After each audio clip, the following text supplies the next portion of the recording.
Television City in Hollywood, we bring you the Jack Benny Show with his special guest, Humphrey Bogart, presented by Lucky Strike.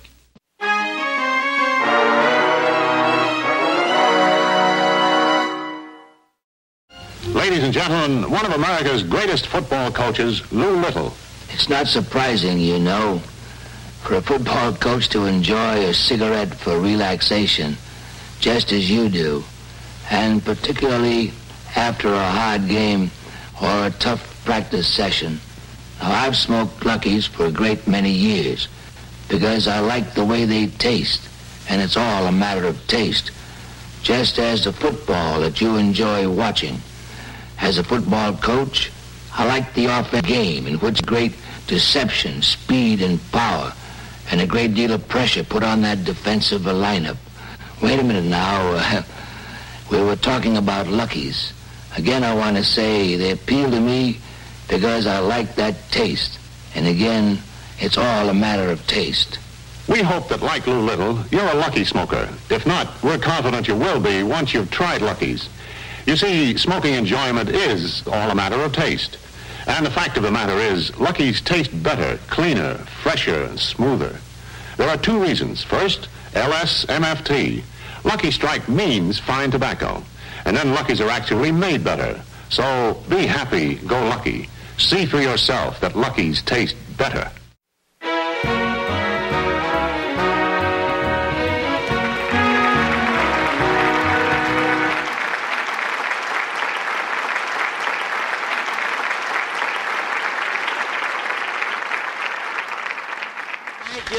Thank you very, very much, ladies and gentlemen, and welcome to the Lucky Strike program.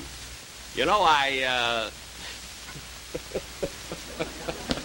really, you'll have to excuse me for laughing, but I just spent the most wonderful half hour I've ever spent in my life. I was listening to my own radio show. And I don't know, I was so comical, you know. I said so many funny things.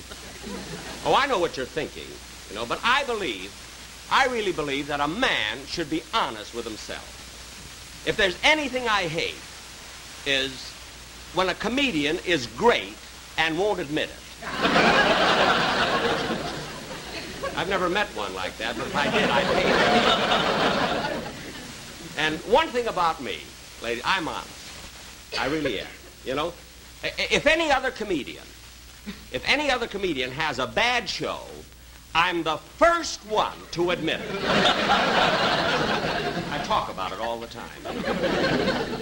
But I have my faults. You know, I'm not perfect or anything. I'm too easygoing and I'm not overly ambitious. But then after all, I don't want to be the richest man in the world, you know. America is big enough for me. But, you know, ladies and gentlemen, tonight, you know, I announced 3 weeks ago that tonight Mary Livingston was going to be on my show, you see. But unfortunately, we had to postpone it because there was a big mix-up and everything. You see, when the producer asked Mary to be on my show, I told Mary to ask for a lot of money, you see. You know, I forgot that I was paying for it. So, instead of Mary, tonight we have Humphrey Bogart as our guest star. And, really, I'm getting him fairly reasonably. You know how tough he is on the screen? You know what a tough guy? Knows nothing about business. Nothing at all. Well, anyway, this show that I'm going to do... Jack.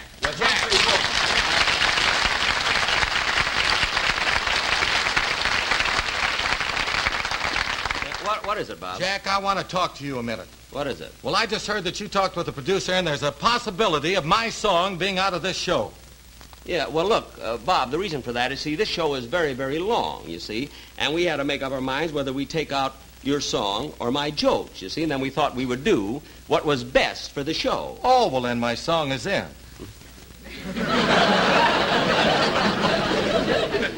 No, Bob. We felt that it would be much more important, you see, to leave in my jokes. You mean your jokes are more important than my song? Yes. My jokes stay in and your song goes out. Well, that's like keeping the smog and throwing away Los Angeles.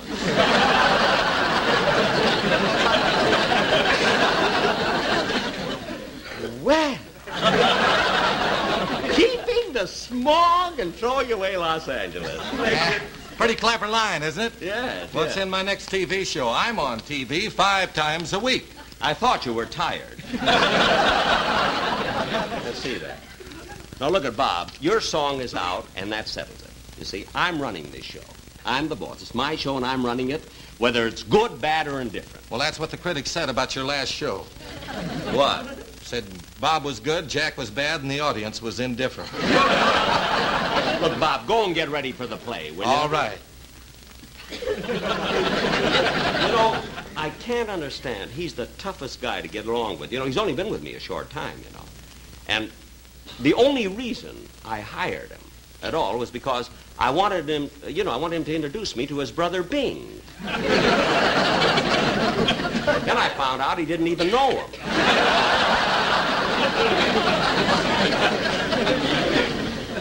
Well, anyway, as I say, the reason that I've got Humphrey Bogart on this show, I want to tell you about the play that I'm going to do with Humphrey Bogart, is because my sponsor called me yesterday, I believe it was, and my sponsor, he's an awfully nice fellow, and my sponsor told me that he had a feeling, he likes my shows. He likes my TV shows very, very much. But he had a feeling that I wasn't doing the integrated commercials. He said I wasn't making the middle commercials in the show important enough. And after all, my sponsor's paying the bills and everything, and he has the privilege of making suggestions, you see. Of course, I don't have to take the suggestion. I have the privilege of quitting. But I don't want to abuse the privilege. So tonight on this show, in case you notice that we stress the commercial, I'm doing it. I'm doing it because...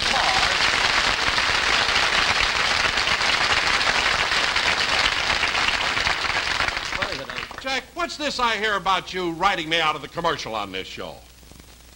Well, Don, look it. Wait, am I going to have trouble with you, too? You very well may. Oh, I very well may. Well, Don, the reason you're not doing the commercial, see, is because I have another very important way of doing it. Now, just a minute, Jack. Yes? What's more important about the commercial than the way I do it? Look, Don, you don't fit into it this week. Oh. I mean, hurting the script for the sake of your commercial is like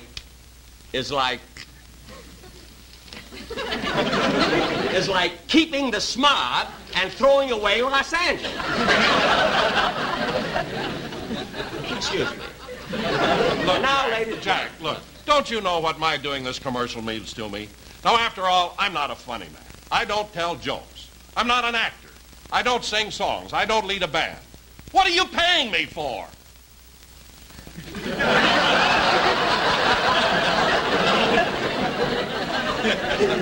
Don, you're hanging yourself. We'll talk about it later, huh? Oh, darn it!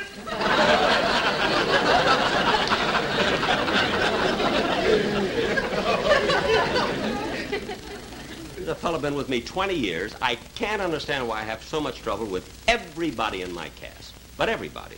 Always complaining, always unhappy. I don't know. Maybe if I gave them more money, nah. Better they should be unhappy than me. But anyway, well, we've got to get on now with the show. Ladies and gentlemen, now tonight, we're going to offer a real dramatic play called Babyface, starring Humphrey Bogart. On with the show.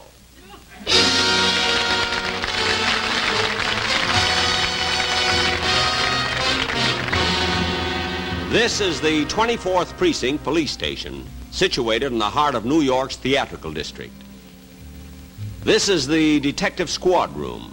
Here crime, with its quick, easy promise, is shorn of its flimsy veneer and revealed in its sordid, squalid reality.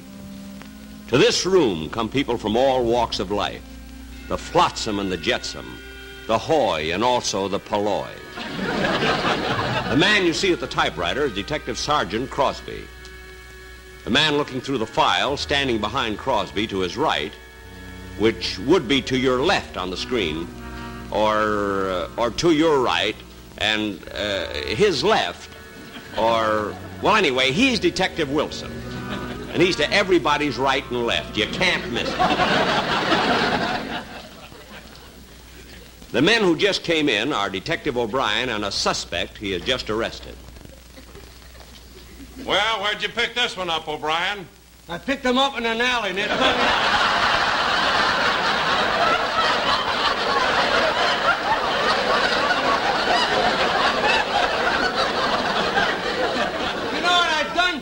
I caught him trying to start a fire in a warehouse. He may be that firebug we've been looking for. Take him up and let the captain have a look at him. God, get in there. Come on, get in there. O'Brien was an honest cop. We could tell that from the clothes he wore. Incidentally, my name is Lieutenant Benny. I should be arriving at the office any minute. Oh, here I come now. I took off my hat and coat. I hung them up on the hall tree. I exchanged a few pleasantries with Wilson and Crosby. I had heard a funny story last night, and I passed it on to the boys.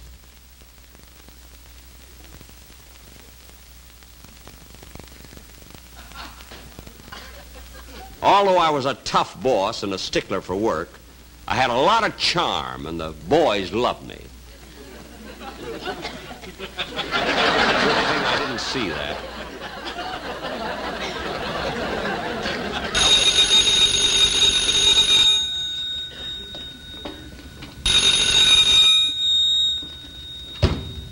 Hello? Precinct 24. Yeah? Detective Benny speaking. Just a minute. 385 Madison Avenue, eh? Window pried open. Uh-huh. Screen loose. No fingerprints. Must be the cat burglar, all right. We'll get him. Oh, the cat burglar again, huh? Yeah. It's the 15th cat he stole this week. Terrible. My cat's afraid to go out at night. I don't blame her. Hey, Lieutenant. Here's Officer Sweeney's report. You know he went over to Brooklyn to pick up that stripteaser. The stripteaser? That was 4 days ago. Yeah, I know, but Sweeney wants to make sure she's guilty before he brings her in. I tried to arrest her myself, but I couldn't get anything on her.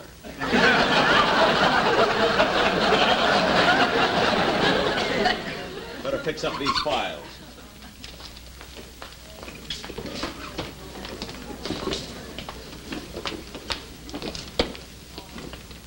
Well, Slim Finger Sara. I caught her over at the automat. She was lifting the nickels out of the slots. She was. Again, eh? You can go, Burke. I'll take care of her. Come on. Take your filthy hands off me. Come on. I said take your filthy hands off me. All right. Don't holler. This ain't the first time you've been pinched. You're telling me I'm black and blue all over. Hey, Lieutenant, wasn't she in here about a month ago? Yeah, she's the slickest pickpocket in the country. Operates all over town. Last time I arrested her was at the zoo. The zoo? Yeah. She picked a baby kangaroo out of its mother's pouch. What made you do a silly thing like that? To me, a pocket is a pocket.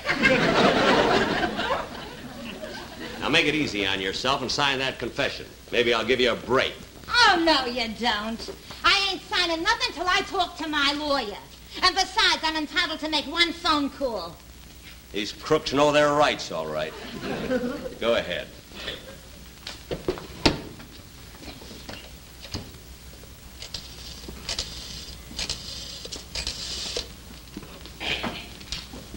Hello, Shirley? And this is Sara. Yeah. And say, Shirley, will you do me a favor? Yeah, run across to my apartment, will you? The key is under the mat.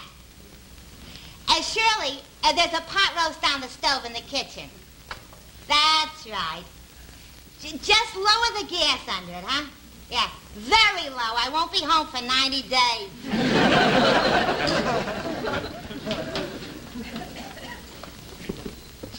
Why didn't you call your lawyer? You don't like pot roast. All right, sit down. I'll take care of you later.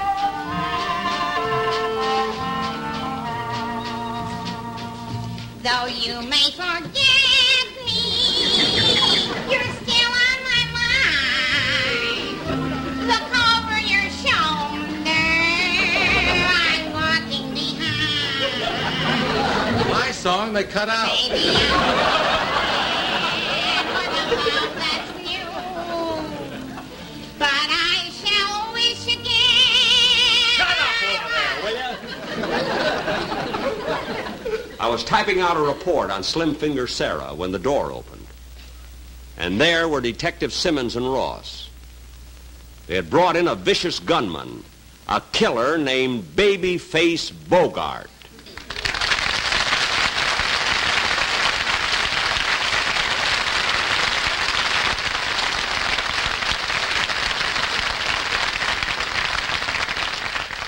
I didn't mind the applause he got on his entrance, but I resented the fact that Crosby and Wilson joined in.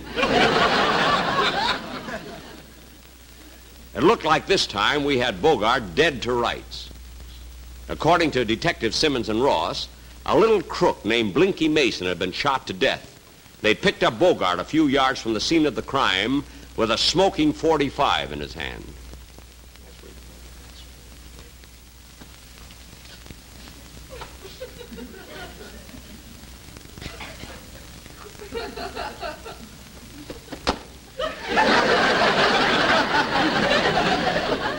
Come over here. Sit down over there.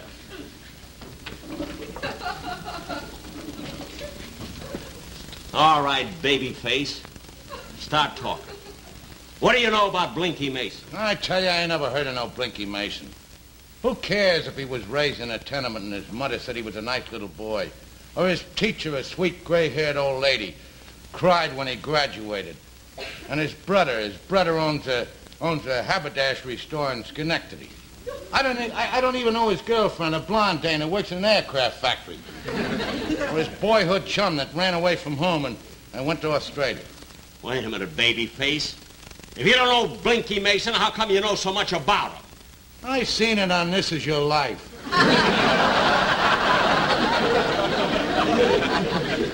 What? Gee, how I cried when they brought in a warden that he hadn't seen for 20 years.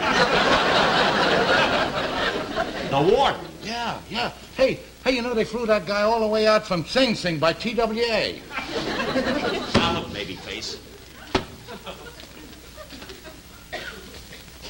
You killed Blinky Mason, I'm going to get a confession out of you. Yeah, and how you going to do that? Beat me? He very well may. Yeah. When Mason was knocked off, you were standing there with a gun. And listen to this. I'm walking behind. Turn that thing off. Now, what did you do with that gun? Now, wait a minute, before you start any rough stuff.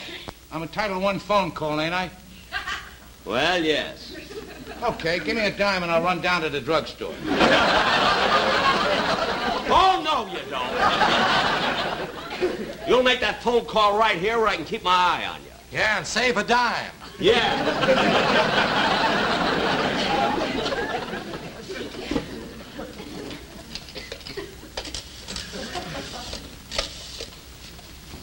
Hello, Shirley?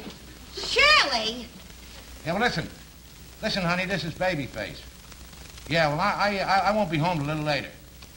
Oh, that's too bad. Now, what were we going to have for dinner, honey? Pot roast. I could have told him that. Like a dirty crook. Yeah. Now, listen. Listen, Shirley, I want you to do something for me. You go in the living room and over by the fireplace, and inside of the fireplace, there's 2 loose boards. Now, listen.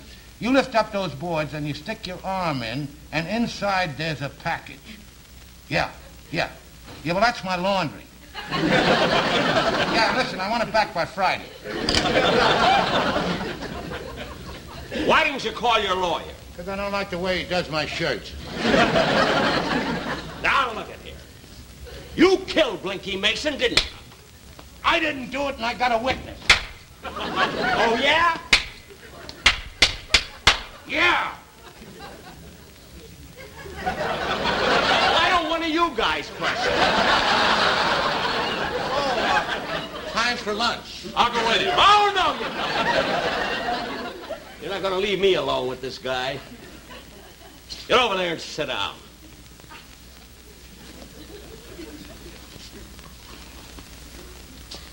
All right, Babyface. You can start talking now. I want to hear about that witness. What about him? Well, I don't know his name, but he was standing right alongside of me at the time of the murder. Oh, he was, eh? Yeah. Uh-huh. What was he doing? Well, he was just standing there. He had... What did he look like? Well, he was a curly-headed guy. He was about 5'10". He had a gray suit on and brown eyes. Oh, yeah? What color hair? He was bald. Wait a minute, you said he was a curly-headed guy. That's right, no hair, just a curly head.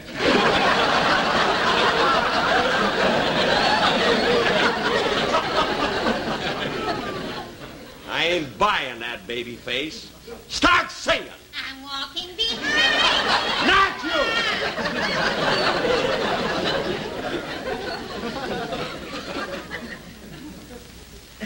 Let's get back to that witness again.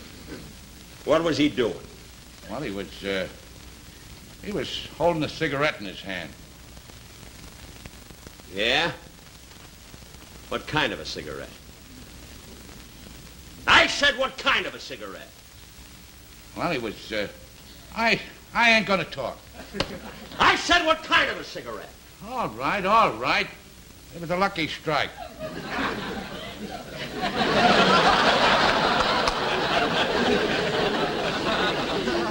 Now we're getting somewhere.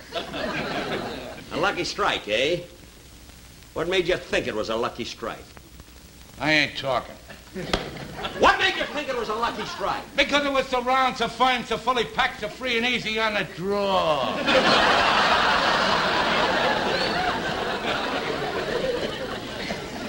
Can you remember that, Wilson? Are you kidding? One more question, Babyface. What was he doing with that cigarette? He was peeling it.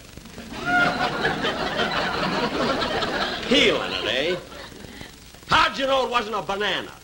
Because they let me taste it.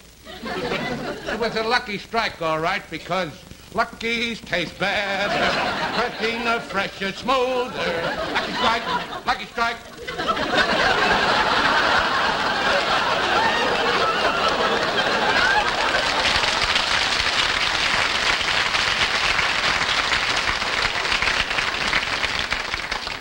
All right. What else? Nothing. What? Nothing. What? Nothing. No, nothing. Beats better taste. I knew we'd get him to talk. Lock him up, fellas. All right, get him up. Get over there, you two. I swore to get you, Benny. But why? Because you never leave me alone, because you've been hounding me, just because I pulled a couple of lousy murders. What? What are you going to do? I'm going to put a red eye between them two blue ones. Where'd you get the gun? You didn't frisk me so good when I came in, did you? No, when I put my hand in your pocket, I found a dollar bill, and I got so excited I didn't look at it. Look at Babyface. Look at, I'm not mad at you or anything. Look at, I don't want to die. Look, I'm too young to die. Honest I am. I'm a nice guy. I'll leave you alone. Everybody loves me. Everybody. You love me, don't you, fellas? All right, copper, start praying. I'm going to let you have it. Oh, yeah? I know your type, Babyface. You're all alike. You're pretty brave with that gun in your hand, ain't you? Throw that gun away, I'll show you a coward. Okay.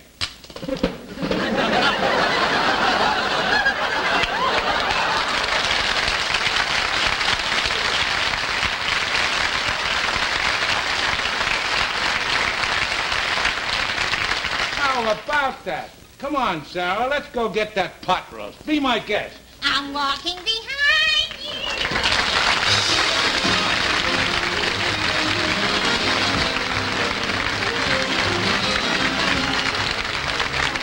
Jack will be back in just a moment with his special guest, Humphrey Bogart. But first, a word from Dorothy Collins. Smoking enjoyment is all a matter of taste. And the fact of the matter is, Lucky's taste better. Cleaner, fresher, smoother.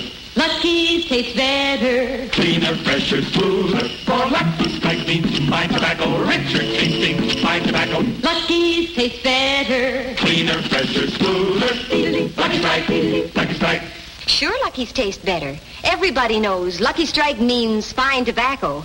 Fine, light, mild tobacco that just naturally tastes better. And Lucky's are made better. They're round and firm and fully packed to draw freely and smoke evenly. With fine tobacco in a better-made cigarette, golly, you're just bound to get better taste. Smoking enjoyment is all a matter of taste, you know. And the fact of the matter is, Lucky's taste better. Cleaner, fresher, smoother. Lucky Strike, Lucky Strike.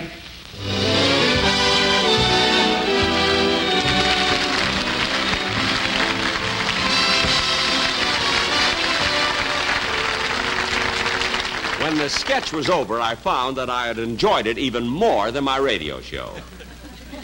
I was laughing so much I could hardly thank Humphrey Bogart for helping me give such a great performance.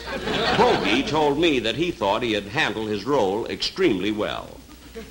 He believes in being honest with himself, too.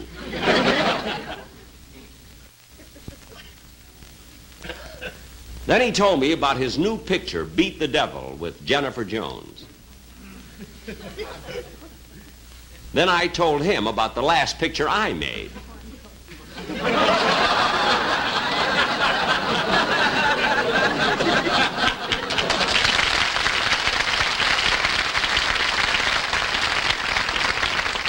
Oh, I almost forgot to tell the audience that I'll be doing my next television show in 3 weeks. That's right, ladies and gentlemen. I'll be with you 3 weeks from today. And I believe, I'm pretty sure my guest star is going to be Johnny Ray. You see, I feel that I'm responsible for Johnny Ray's success. Because when I offered him a job a long time ago, he asked me for an awful lot of money, and I cried. And then he stole that from me. So he's going to be my guest. Thank you very much.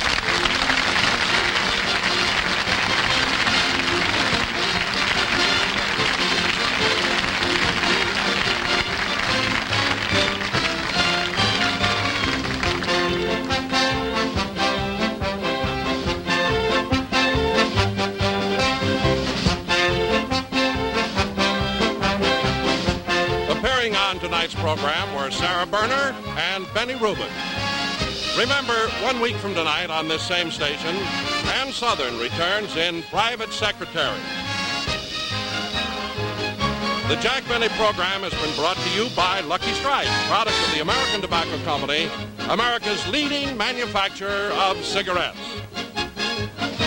This is Don Wilson saying, be happy, go lucky.